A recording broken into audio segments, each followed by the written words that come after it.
Bismillah, join me with my breakfast. It's mozzarella and tomato sandwich. I heat in the oven for 5 minutes, and this is the masala tea. Yeah, just homemade. So yummy.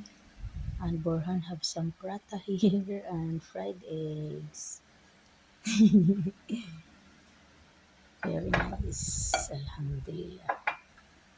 Yeah, I made the prata.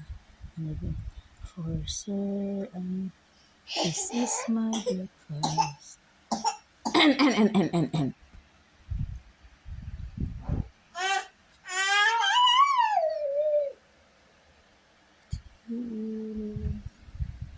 Yummy, yummy.